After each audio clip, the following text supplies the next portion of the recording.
goofy sensibility. There's this feedback with the guitar. It just sort of stops, and the feedback fades, and then it comes back in again. I just always felt that was really cool. One of the things that attracted me to the song was the video. I love the video. You got MCA, the King Adrock, and Mike D running around in mustaches with guns, a la Starsky and Hutch. It was a really great looking video, and there haven't been too many like it since. Now hip-hop royalty and middle-aged family men, Mike D, Adrock, and MCA continue to tour and released an all-instrumental album, The Mix-Up, in 2007. Not bad for three punks from New York. They've kind of become these like elder statesmen of hip-hop and political responsibility. When you look back in history, as we are now on the Beastie Boys, you realize they were and are a fantastic band.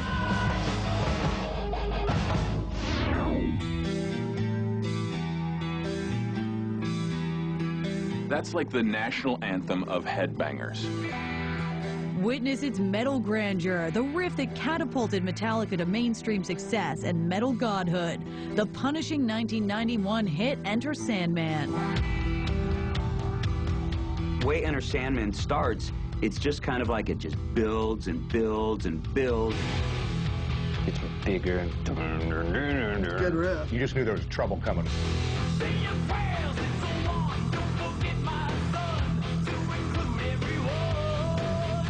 I remember the cool thing about the video, there was all kinds of strobe in it. I thought it was just very disturbing and nightmarish. Okay, Metallica, congratulations. You made it so I can't sleep at night. Hope you're happy.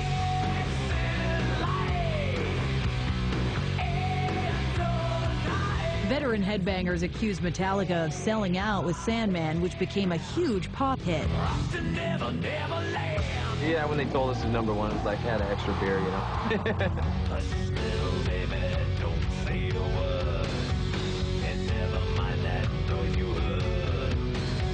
Despite the uproar, the Black Album went on to sell 14 million copies. And the band trudged on, cutting their hair, railing against the internet, going into therapy, and occasionally scaring people. Jez Hetfield was held at an airport because he had a Taliban-looking beard. It's pretty nuts. You can just see him being like, I'm not a terrorist. Why would you think I would want to blow up a plane? I'll never do.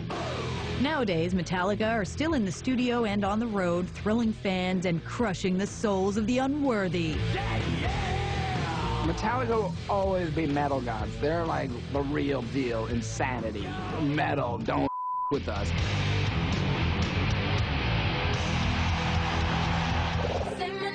Say my name. No one is around you. Say, baby, I love you. With smooth voices, a start-stop rhythm, and more pretty ladies than you can shake a booty at, 1999's Say My Name had to be a hit. Better say my name. Other day, I would call, you would say, baby, Every now and then a band comes along where everyone just sort of turns and goes, ooh, that's sort of the real thing, isn't it?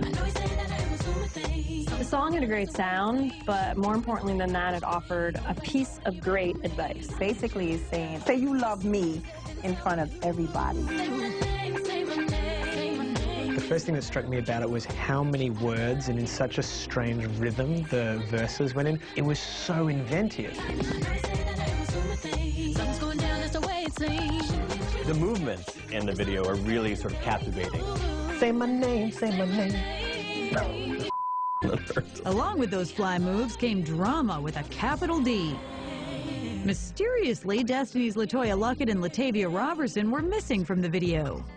These two women didn't realize that they had been replaced until, imagine one day they're watching TV and like, oh, I think I hear our song. And there's a video that you're not even in. Talk about getting dumped. It was chaos. I remember we were in the middle of changing members, finally got our other two ladies, and it worked. Soon the group was down to a trio, Beyonce, Kelly Rowland, and Michelle Williams.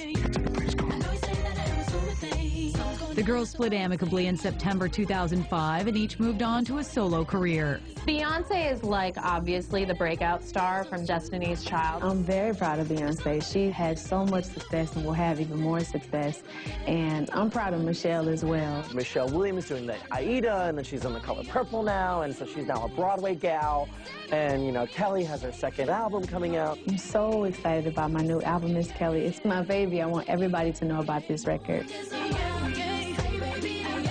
And since the ladies remain good pals, there's always a possibility of a reunion. Anything could happen. I'd like to leave it at that. Can't touch this. Can't touch this. Oh, there were rap tunes before it, but nothing brought hip-hop to the people like MC Hammer's You Can't Touch This. Can't touch this. With some help from a Rick James sample, the 1990 mega hit got the 90s started proper. Can't touch this. Can't touch this. Who doesn't know that song? My music hits so hard, makes me say, oh my Lord. MC Hammer was one of those guys that I wanted to hate, but I couldn't. His performance was absolutely phenomenal, and I became a fan. I was like, okay, I surrender. Break it down. I just see pants every time I hear that. Can't touch this. Oh, man, I think I might have had some of them pants. They were some pajamas, but I still wore them to the club when I was out there. Oh, can't touch this. Stop. Have a time. My looking image was just based upon suits in the 40s and 50s because the pants were loose. And because I used my entire body, I need room when I groove. His popularity waned after You Can't Touch This, and soon Hammer time was effectively over. In the mid-90s, he totally got overexposed. He tried to get gangster, then he went bankrupt, and now he's like a minister or something. If Hammer go, Hammer, if Hammer, yo, Hammer, and the rest can go and play. Can't touch this. These days, Hammer's all over the place, on records, on the links, Hammer time! And in church. Amen. Hammer's a Christian minister living in Northern California with his wife and kids. Remember, God's love is unconditional. And in case you're wondering, he kept the pants. I still have pants in storage, but most of them get sent off to Hall of Fames, collectors, but I can always dig up a pair when I need them. Stop. Have a time.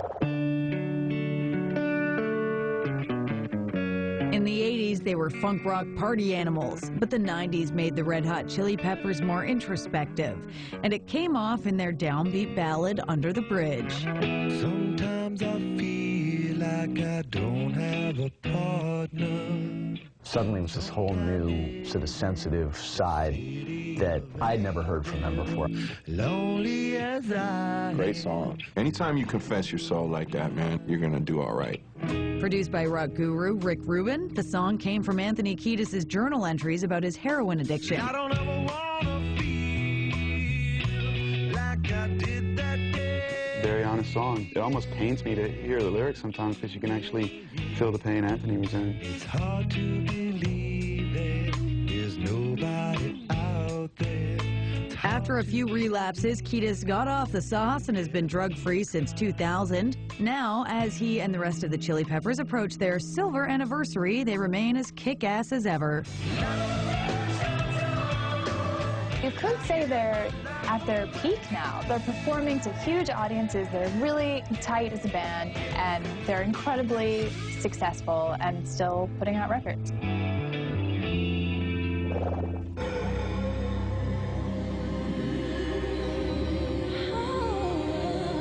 Straight out of Long Island with a 7-octave range and the perfect song to show it off, Mariah Carey with 1990's Vision of Love. Treated me kind, sweet destiny.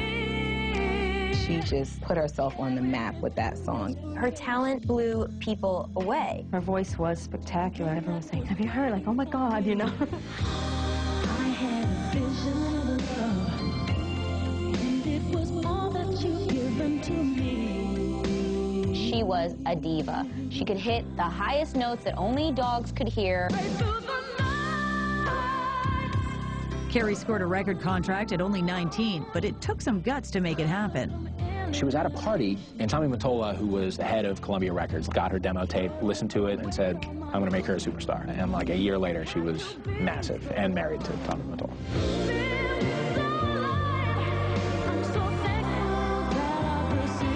The Mottola marriage ended after just 4 years, but Mariah's career couldn't be stopped. Before long, she was the most successful singer of the 90s. And all of a sudden, she just started opening up.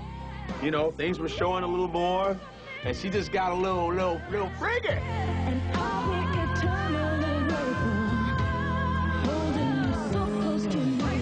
There was a brief misstep with Glitter and its soundtrack in 2001, but MC proved her immortality with 2005's Emancipation of Mimi.